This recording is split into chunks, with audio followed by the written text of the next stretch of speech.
Yu-Gi-Oh! 5D's. I love this show to death. Honestly, I really do. I really do love Yu-Gi-Oh! 5D's to death. And its first two seasons is, for me, the closest the series has ever gotten to absolute perfection. You know, I honestly cannot stress enough how absolutely amazing the characters and the story was for the show when it was first starting out. The music, the setting, the mysteries, the overall feel of the show has literally made one of my favorite anime of all time. Like no joke. This is my favorite Yu-Gi-Oh! Series and one of my favorite anime, period. And you know what? I want to talk about it today. I really do want to talk about it. I just wanted to ramble about this because I really wanted to get this out there. And yeah, I will be using the sub names for the show because, you know, that's what I did my rewatches on. So, you know, I may slip up here and there, but it's kind of hard to get all the names correct because I'm used to certain names, I'm used to other names, but I will be using the sub names as I, you know, talk about it. And, you know, I'm just going to say it. I personally believe that the series had the best story in the entirety of the Yu-Gi-Oh! Franchise. And it felt like there was actual care and effort, you know, put into the characters and the storyline right off the bat, rather than the characters meandering on random duels and stuff until the actual villains and plot kick in probably like halfway through the series. Like, the plot started from the very beginning of the series and never got sidetracked or forgotten. It's like the last episode of the second season, which is literally the end of the second season, the Dark Sign arc. Which, considering how the OG series went and GX and even beyond, that's a huge achievement. Now, I'm not saying that the series are bad in the least. I'm not saying that at all. It's just the story for the Yu-Gi-Oh! Series is usually stuck in the background until a tournament kicks in. And at this point, it's kind of par for the course that a tournament arc will happen in Yu-Gi-Oh! It happened in every other series so far but VRAINS.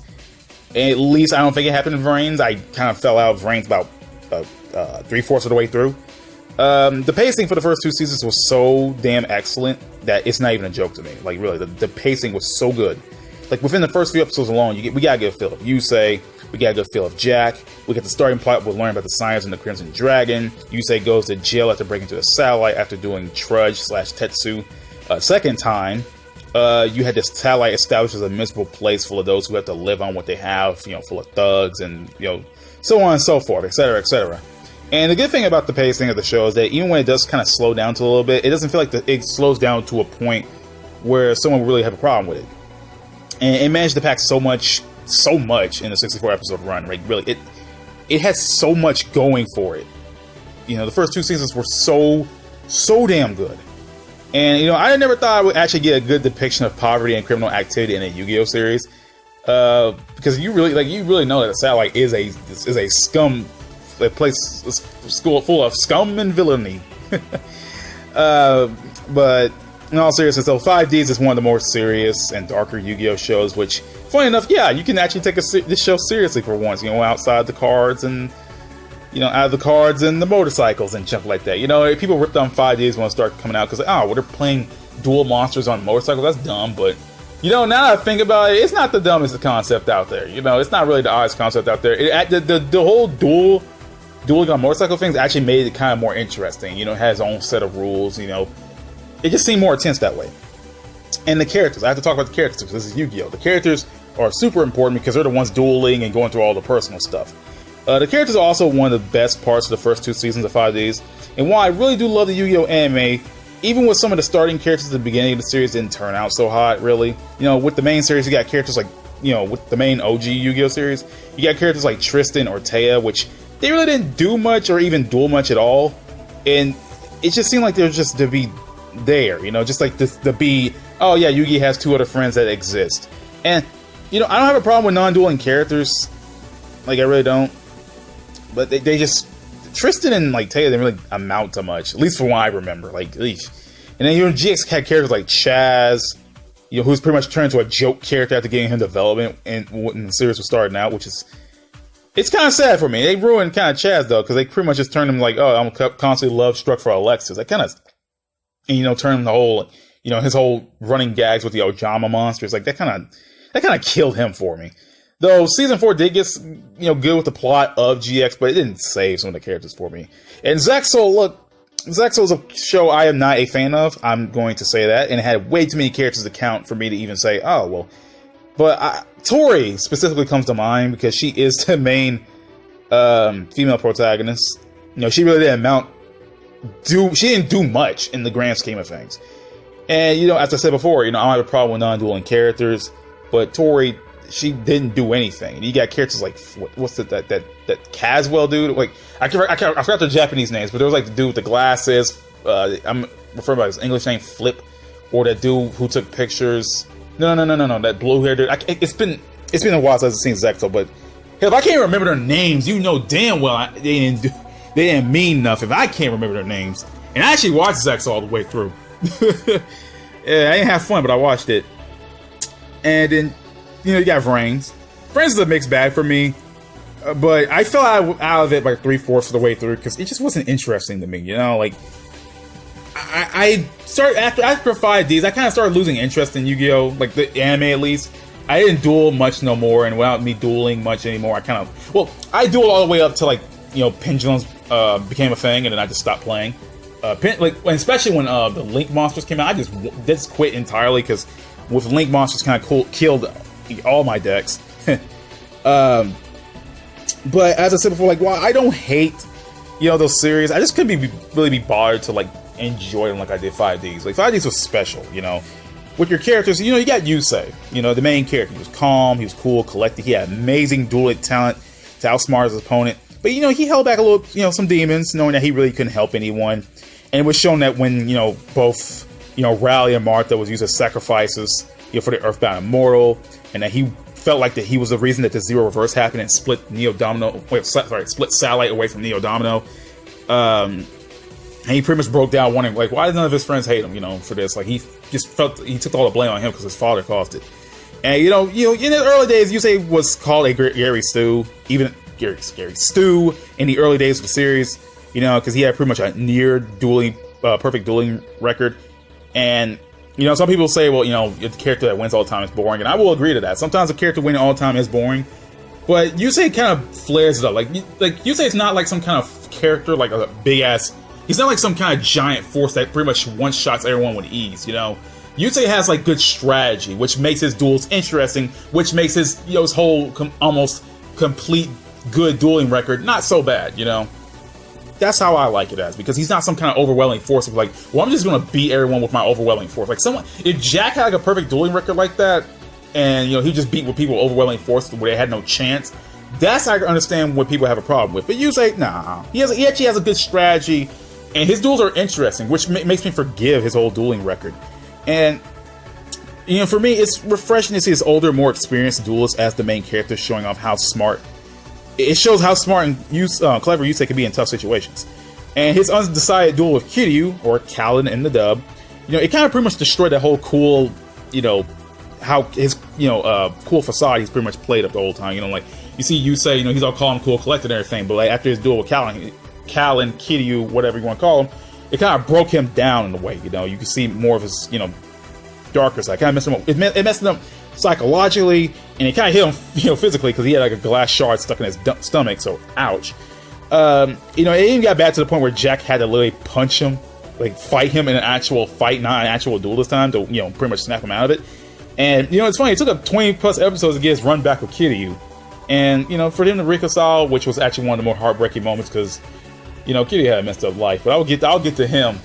You know, he had a messed up time in the facility, but I'll get to that when I talk to him. When I talk about him. Then you got Jack. Jack was insane. Okay, Jack was insane at the beginning of the series, you know. He was always boasting about how he was the best. He was boasting how he was the king. He was number one. And he was, you know, beaten by Yusei, brought down a peg, and, you know, and then he met Carly. He found someone to protect and love instead of beating down others and obsessing over power he didn't have when he was in the satellite. You know, he was wondering how he could escape because he felt like he was meant for much greater things than the satellite. You know, he was, you know, pretty much willing to throw away all his past ties just to realize I'm better than this. You know, I can be better than this. And, you know, Jack was an excellent rival done right. Yeah, I will say that. And, you know, he was a really good rival done right. And, you know, I'm sad that his relationship with Carly and overall seriousness of his character took a massive hit, you know, after the Dark Sign arc. Because, like, you know, you can't really take Jack seriously after the Dark Sign arc, really. Like, he's become somewhat of a joke character. He's pretty much what Chaz turned into, you know, but not to that extreme. But Jack's been pretty much turned into a joke kind of character with a harem that full of characters that kind of suck. I mean, Mina was already garbage to me in the first place. Stephanie was a nothing character, and Carly got turned into a nothing character, which is sad because Carly was a cool character. But even so, in the first 2 seasons, Jack was good. He went from nothing, like, you know, nothing in the satellite. He became a massive big shot in the city. He went nothing again after he lost to Yusei, and he pretty much just realized, like, you know what he really wanted wasn't so grand. You know, when he met Carly, he pretty much found out that, you know, what he really wanted was that, you know, and then she, you know, he inspired him to become the king that people want to see him as, you know, what he wants to be. And Jack was great, man. Jack was great. And you got Aki Izuyori, or Akiza Azinski in the dub. It's gonna be hard to say because I say Akiza a lot. Aki, who was seen as a monster due to her power, her psychic powers, and was manipulated by Divine / Sayer in the dub, till she turned a new leaf due to Yusei. But, you know, it was shown that the Divine still had, you know, he was still important to her in some twisted way. You know, he was the one who gave her a home after, you know, she was outcasted as a witch. He was able to trigger her darker side in her duel against Misty, because, you know, like, it's like, you know, that duel against Misty, you know, when she saw Divine, she's like, oh my god, he's still alive. Yeah, like, she was like, it wasn't like that, but she was happy to see him alive because it showed that he wasn't able to get out of her mind. Like, because she became good doesn't mean he was completely, you know, out of her life. You know, she still cared for him in some way. And Aki was and still is one of my favorite female Yu-Gi-Oh characters. You know, even her character was largely ignored and took a big crap on in the favor of Crow after the Dark Side arc. You know, she went through a lot of hell in her childhood, and it was sweet to see her act like a normal girl with Yusei in the gang. You keep forgetting these characters, like, well, I remember, I think Aki was like 16. So yeah, she's 16 years old. Hard to believe that. Yusei's 18, so I think they have a 2-year difference from one another. But she's still a kid. She's still a teenager, despite looking like an old, like a woman. Like, you keep forgetting that some of these characters are still children. Well, not children, but like, they're still young adults. You know, they're still kids in a way. It's hard to believe that, you know. Like, it's hard to believe Yusei was 18. It's like, damn, man, you figured he would be like a lot older, like in his early 20s or some crap. But anyway, the way she pleaded for help after being stuck in the Arcadia movie because she felt like she owed Divine for giving her a home when she had none, touched me the way that I never really felt for it in a Yu-Gi-Oh character before, you know? Because she got, like, characters like Alexis. Alexis ain't bad, but, like, you know, she really didn't have that. She really didn't have nothing in her backstory kind of sympathize where, like, she didn't need to. I still like Alexis, but, you know, what have you. And then there's Taya, which I don't hate Taya. You know, she didn't have to duel to become a good character, but Taya really didn't. She felt like just being the love interest. Like, she felt like she was just there to fill the spot of love interest. But Taya did get better, you know, she moved on with her life, you know, became like a dancer and something like that, but whatever. Aki's past never really truly left her. You know, Misty constantly reminded her about her time as a witch. You know, as she caused the death of her brother, she thought she did. And even though it wasn't really Aki's fault that her brother, Misty's brother Toby died, she still thought of herself as a monster and everyone made her out to be. You know, she even embraced that even after Divine let her loose. She kept thinking like she was still a monster. She was the Black Rose Witch. It's hard to say that word. Say those words. I'm just sad that she had such a good character, and it was just turned into a literal bench warmer. Which, funny enough, the series actually acknowledges. Like, the series called Aki the bench warmer, which, damn, that still pisses me off to this day. That still pisses me off to this day. Like, calling her the bench warmer sucks ass, really does. And you got Ruka. You know, Ruka, he was always sickly, or, you know, Ruka, my bad. Ruka or Luna. It's hard to get these characters' names because, like, you know, you got Ruka. It's like hard to say it because I'm so used to saying English names. But you got Ruka, she was always sickly. She was being constantly taken care of around the clock with parents who had to work all the time. She felt bad that her brother had to always look after her. She never, he, like, because, you know, she was sad that, you know, he never really got to enjoy his childhood like, you know, like a normal kid should. And she never got to either.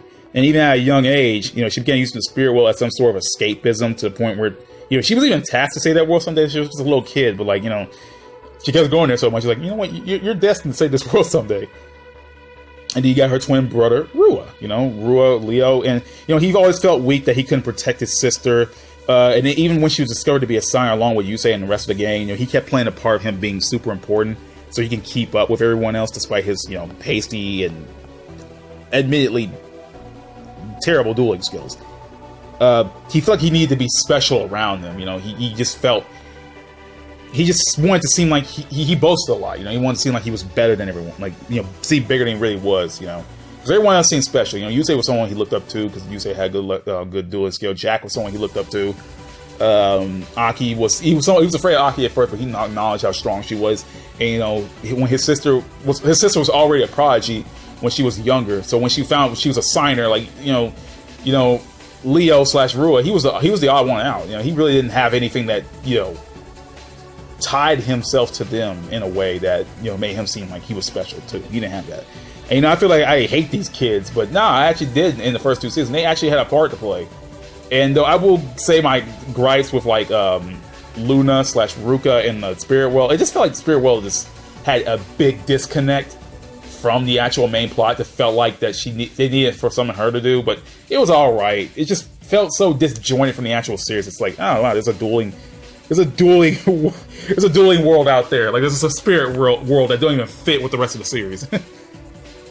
Then you got Crow. Crow, he had no one, really. He had no one starting off. His parents were already killed in the Zero Reverse. He only had Duel Monsters that pretty much, how he learned his name from. He learned the ability to read. He made friends with the children in the satellite. He wanted to protect the children in the satellite as he got older. He even went to great lengths to steal cards for them and even getting arrested and marked on his face multiple times because of it. Like, he's doing all this for the children. And he even based his life around the legend of the man who left satellite, with his dual runner having wings to symbolize the freedom of flying, to escape someday. Now, I don't hate Crow as much as others do, but he didn't have to come at the expense of replacing Aki as one of the main trio, especially since like Crow's role was meant to be a lot smaller, because his original role, he was meant to be one of the Dark Signers. Now, I will give Crow some credit, though. He did defeat a Dark Signer without being one himself at the time, though I didn't really believe that Crow should have became a Signer. Like, really. He didn't honestly need to be a Signer. That's one thing that Crow honestly should not have been. Like, he should have not been a Signer. But even all that, every major character who is met in the series has some role to play. And while I do agree that some of them get shafted hard after the Dark Signer arc, Crow, he pretty much takes over Aki and the twins' places. You say satellite friends as well as his other friends like he met in the facility, like Tenzin Yanagi or Bolt Tanner / Jin Himuro. Like, they get pretty much ignored later. They don't even practically exist anymore since Yusei now moved to the city. The satellite friends pretty much don't matter anymore. They introduced new characters who are fine, but kind of pale in comparison to development and characterization of the first group. Sherry was fine. I like Sherry's though. I like Sherry, but I'm not gonna get to my gripes about the other characters. Carly lost any semblance of her old lovable self to be lumped into Jack's harem with 2 other terrible characters. Jack himself being wiped clean of any love for Carly and indifference to her as if they never loved each other in the first place. The twins doing mostly nothing after the Dark Signer arc. They even became kind of turbo duelists with their little duel boards. But they all did so well with the characterization of all these characters in the first 2 seasons. The main villains were also well done. With the exception of DVAC / DMAC, that bald dude who was in he had the monkey. He had the monkey Earthbound Immortal. He had really no connection to Ruka at all. Every other villains, they at least had a connection to the heroes in some way. But DMAC / DVAC didn't really have one. He really didn't. Like, other than just taking Ancient Fairy Dragon or having something to do with the Spirit World. Like, it's dumb. Like, his whole thing, and it was only released in a anniversary book for 5D's, that he was part of a cult that worshipped the Earthbound Immortals, but that wasn't in the main series, so I'm not even going to mess with it. And while I'm not downplaying Rudger / Roman, the leader of the Dark Signers, he really didn't, do anything. He really didn't do much. I don't have much to say about him. I really don't have much to say about the villains. I really don't have much to say about the villain parts. Well, well, I do have something to say about the villains, just not DVAC and Roman. I can easily ignore them and just be like, they don't. Roman matters because he was part of helping Yusei's dad with the Zero Reverse incident, and his brother was Rex Goodwin, the main antagonist. So, but I honestly don't have much to say about Rutger. Really, he doesn't really have that much of a decent character after becoming evil. Most of his good characterization was in his backstory, but I don't have much to say on him.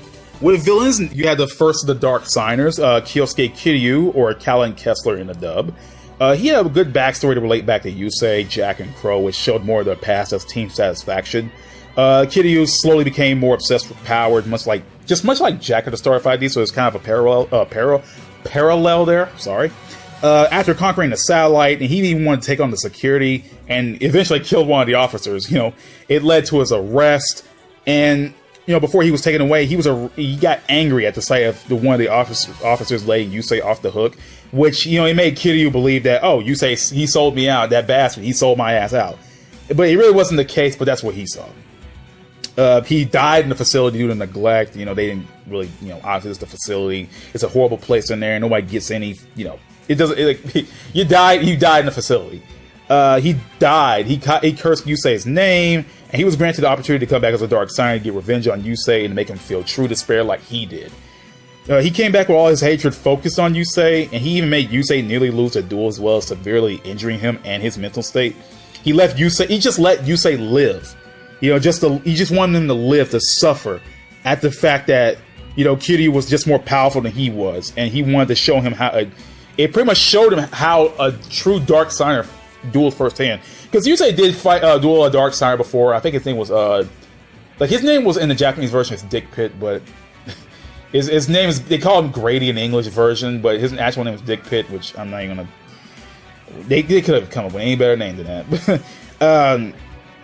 But he didn't really fight one of the true Dark Signers. Grady was just, some regular dude turned to one of the Dark Signers. He didn't have a true Dark Signer monster. He even had one of the Earthbound Immortals. If you don't have an Earthbound Immortal, you aren't a true Dark Signer. But it took several episodes for Yusei and Kiryu to have their rematch where Yusei made peace with him. As he passed, they let their past behind them. Kiryu finally found out the truth. And he passed on, and then, you got, post season 3 where he actually, post Dark Signer arc, where he did come back. He came to Crash Town to atone for his sins, but he became more somber and suicidal and dark. It's really dark. But I will say this, Kiryu is actually a fun character despite how, messed up his life is. He's like he's having so much fun when he duels, and I like his laugh. It's one of the more unique laughs I've ever heard in anime, and you can tell the VA is actually having fun in the sub version. Really. He's having so much fun in the Japanese version. You got Carly Nagisa, or Carly Carmen in the dub, who, she started as dorky. She was being treated as a joke among others. She was really an incompetent reporter, trailing Jack in order to create a story off his fall after he lost to Yusei. Over time, she began to bond with him and change his worldview, while she fell in love with him, and even though Jack slowly began feeling the same way. She was then killed by the Divine. She was freaking knocked out the goddamn window by Divine, which was damn. She fell to her bottom and just died down there. I was like, damn, that's dark. She came back as a Dark Signer. Her love for Jack pretty much fueling her actions. She also became the first female turbo duelist in the series, so that's significance right there. She became the first female turbo duelist we ever saw in the series, and her duel with Jack was really heartbreaking because Jack was trying to find a way to so they can go both down, because he fell in love with her. And so he was trying to find a way for them to go both down together. He didn't want to outright kill her. He was trying to find a way. It's you know what? There's a way. I guess a card I have that can take us both down with changing destiny, I like that whole changing destiny card relating back to, Carly's, whole theme of destiny. Her cards are fortune ladies. She met Misty, who tried to tell her fate. It kind of relate back to that. Her theme of destiny.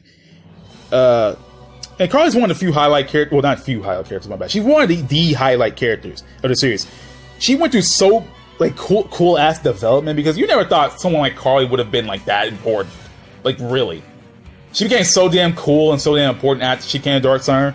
It's crazy. And her bonding with Jack was actually one of the sweeter moments. And her death hit so hard because it's just the change how it started to how it ended. Jack and Carly had practically polar opposite characters, and the fact that they converged together, and how her death ended off with Jack cursing to the dark signs I'm gonna do this for you, Carly. It was just damn. I forgot. Man, this series is a lot better than I remember it being. And I watched this show almost 50 times, man. I will keep watching 5D's forever. Then you have the next Dark Signer, Misty Lola, or Misty Treadwell in the dub. She was a famous fashion model who could read someone based off their facial appearance. She had a younger brother named Toby who had psychic powers, and Toby himself wanted to be Aki, as he learned that she was also had the same powers as he did. which led to him meeting Divine in the Arcadia movement. But because of that meeting, he pretty much died due to Divine's experiments, because he's trying to experiment on psychic, trying to create psychic soldiers. Once Misty learned about the death of her brother, upon seeing his dead body, of course that would throw anyone off track, and heard that Aki was somehow behind it, her mind was so broken that she pretty much just drove off a bridge, and she ended up in a hospital lingering between life and death. She was reborn as a Dark Signer, ready to make Aki suffer, as she believed that her brother, she wanted Aki to suffer through the pain that she believed her brother suffered through. She put on a guise of being her normal self, because when you first meet Misty, you can't even tell she's a Dark Signer, but she's been a Dark Signer the entire time. And she pretty much put on disguise of her being her normal self before her death, and she pretty much bided time to get back at Aki. It's a reminder that, Aki will always be the monster through and through that she's always been seen as. After finding out the truth that Divine had killed Toby during one of his tests, Misty apologized for all the stuff. She was actually a good sport about it. She apologized, like, I'm sorry, Aki, you weren't behind it. Damn. And the cool thing about it, she managed to get her revenge back at Divine for killing her brother. She managed to have the Earthbound, her reptilian Earthbound immortal, Kokoraya, I think that's how you pronounce it. And, she got her revenge back at Divine. She had her Earthbound immortal just freaking eat him. And I like that. Though, the 5th anniversary book did say that Divine survived, so that kind of ruins that. But beside the point, she apologized, but she was actually even trying to forfeit the duel. She wasn't able to because her Dark Side powers, wouldn't allow her. And then after the duel was over and she lost to Aki, she accepted her death. She told Aki to carry on the fight and believed that she could save the world. And, I like the fact that when she came back early, she became good friends with Aki, and I like that. That's actually kind of sweet right there. I like Misty to the fact that she wasn't really evil like the other Dark Signers were, Kiryu has evil moments. Carly really wasn't evil, but, she started to delve into that. But, she really wasn't evil. All these Dark Signers really aren't evil from the start, They're just people who went through some stuff. And you got Bomber / Greiger in the dub, the dude who uses the reactor monsters. He lost his entire family and home. He entered the Fortune Cup when Rex Goodwin told him that he would restore his home if he managed to awaken the powers of the Science-Key duels. And he pretty much threw everything on the line to beat everyone, including Yusei. Now, the reason I mentioned Yusei, because Yusei himself was a special case, as Bomber stood up for Yusei when everyone dissed him for being a satellite native. And he even bonded with him the night before the duel. He saw himself in Yusei. He saw Yusei himself as pretty much, the same two dudes are forced to go in the Fortune Cup, for something they need to protect. Or for something they need to get back. With Yusei, he's trying to get his Stars Dragon card back because it's a symbol of his friendship. And you got Greiger trying to enter the Fortune Cup to get back his home. Before the night of his duel against Yusei, Bomber learned that Rex was actually the one who destroyed his village, as Rex was trying to summon the Crimson Dragon. And when Bomber lost, he attempted to attack Rex directly in an act of revenge to kill him. He was arrested afterwards for it, so there's that. Though I like the reveal that showed when he freaking shot that spike up to Rex, and when he grabbed it with his bare hands, it showed that Rex's arm was a mechanical one, so that he lost it. His other arm was gone. He was then rescued by the Dark Signers, and he was literally brought by Rudger and got hung to death. Rudger literally freaking had him yeeted down to he almost fell into the momentum and had his freaking giant ass spider wrap the freaking thread around his neck and hung him to death to kill him. And I will say that's one of the only acts of the Dark Signers, forcing someone to become a Dark Signer, because with Carly, she got pushed out of a building. With Kiryu, he died due to neglect and starvation. With Misty, she kind of committed suicide. But with Rudger, but with Bomber, he was actually killed. He was actually killed by one of the fellow Dark Signers to become a Dark Signer. And, he aimed his sights for his revenge. He still wasn't going to stop. I still want revenge, but he was stopped by Crow. Crow told him about his own past and how they were pretty much the same. I like that whole parallel that he get with Yusei and Crow because, Bomber came from a poor village, but all he had was his family. Well, and that was destroyed. And, Crow pretty much had nothing, but, he gained, they both gained something through the use of Duel Monsters and stuff like that. And funny enough, even characters like Ushio Tetsu or Tetsu Trudge in the dub, Tetsu Trudge in the dub got development. Shrek started off as this annoying cop guy, kept trying to go after Yusei over and over again, saying, "Oh, satellite scum, you're satellite scum. All you people in satellite are scum." But, you know, after spending some time in the satellite, you know, he spent some time with Martha. He spent some time with some of the satellite children. You know, he learned that they really weren't that different. You know, he really learned that people in the satellite were struggling with what they have, but they really weren't that much different. You know, from himself. You know, they were just trying to live their lives on what they could. You know, they were just simple people. You know, and it was nice to see how they slowly became friends and helped out the other main characters. You know, he pretty much gave all that up. You know, satellite people from the satellite aren't scum no more. You know, I like that. I really did like that. And, you know, it gets to the point where after, you know, this is all over, you know, the whole, like, it just felt like the first 64 episodes, the first 2 seasons of 5D's were great. They were great. And for me personally, I always felt like, damn, the series could have ended after episode 64. Like, after the first 2 seasons, damn, 5D's could have ended on a good note. But this was Yu-Gi-Oh! There was no way that was happening. You know, there was no way in hell that the series was going to end this early.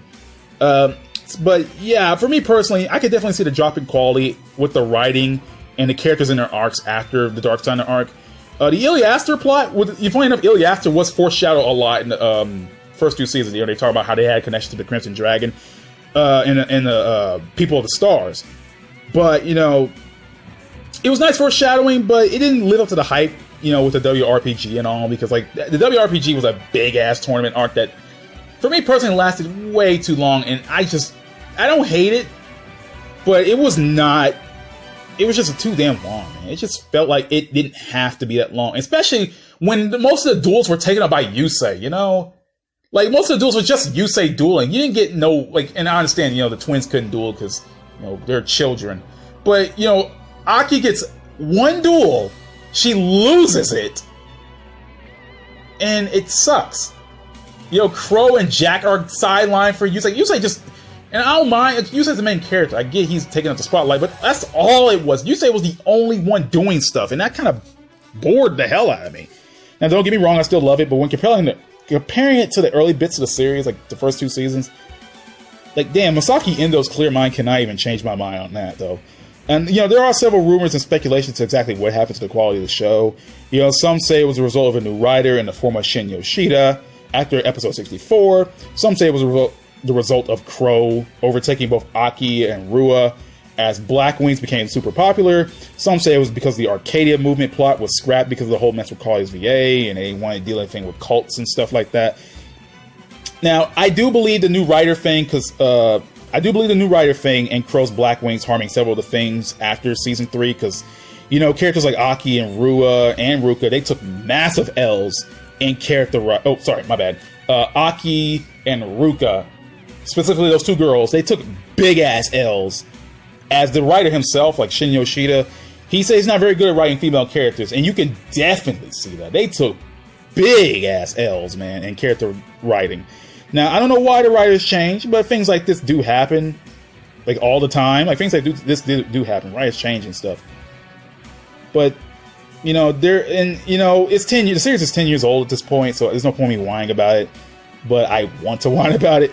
But at the end of the day, this is Yu-Gi-Oh! And it's based around a children's card game. But there's a twist, and they're riding on little motorcycles this time around. But if you can look past that, there's so much more underneath that really isn't given enough appreciation nor respect. Now, even for anime standards, I believe the first 2 seasons of 5D's were well crafted. You know, amazing characters, epic and creative duels, a great plot that had a nice resolution to it. The best music in the entire franchise, and one of my favorite anime series ever made. Like, one of my favorite series made, period. You know, and I still love Yu-Gi-Oh! 5D's, warts and all, and that right there is never going to change. Sorry, this whole thing is post-production, but I did forget some things that I should have mentioned in video. I forgot to mention about Yusei's whole philosophy about, you know, cards. All the cards, you know, not being useless in his eyes because, you know, he was one who, you know, people in the satellite have to get all their cards pretty much from the trash, and that's what Yusei had to work with. Funny enough, he got all his cards from the trash, and yet, look how skilled he is with his cards, and look how far he's come, you know, and even become king of the satellite. King, you know, of Duel, king of games of 5Ds. I forgot to mention stuff about Rex. Now, I forgot to say anything about Rex, despite him being the main antagonist for the first 2 seasons. You know, Rex was like a character hidden in mystery. You know, he knew a lot about the Crimson Dragon, you know, because his old ancestors were part of the people of the stars. But I liked him a lot better when he was in mystery instead of being like, oh, I'm the super evil bad guy. I'm something king of the Netherworld and rule the world.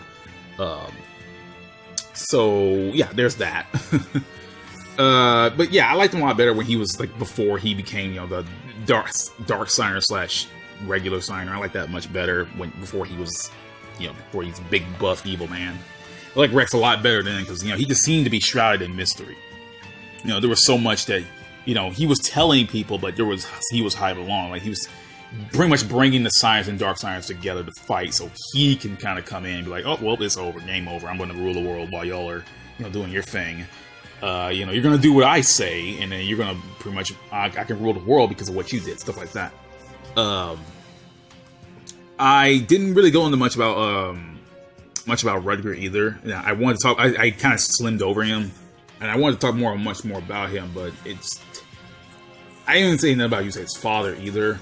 And Yusei's father, you know, kind of like, you know, he pretty much did the role twice as like trying to get Yusei back up on his feet, because then, you know, Yusei's it was kind of foreshadowed Yusei meeting his father, and then like you actually really see him a lot more, and you know, he snaps Yusei out of it, you know, during the whole Arc Cradle incident.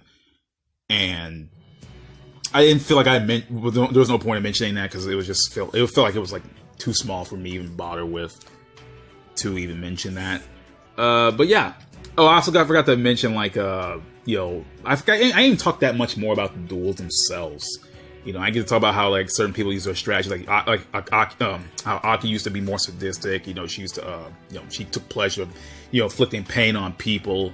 I never mentioned that, and how that was a nice little, like, you know, little tie to her, you know, her with her psychic powers. You know, her in her plant monsters. I didn't get to mention that all that much.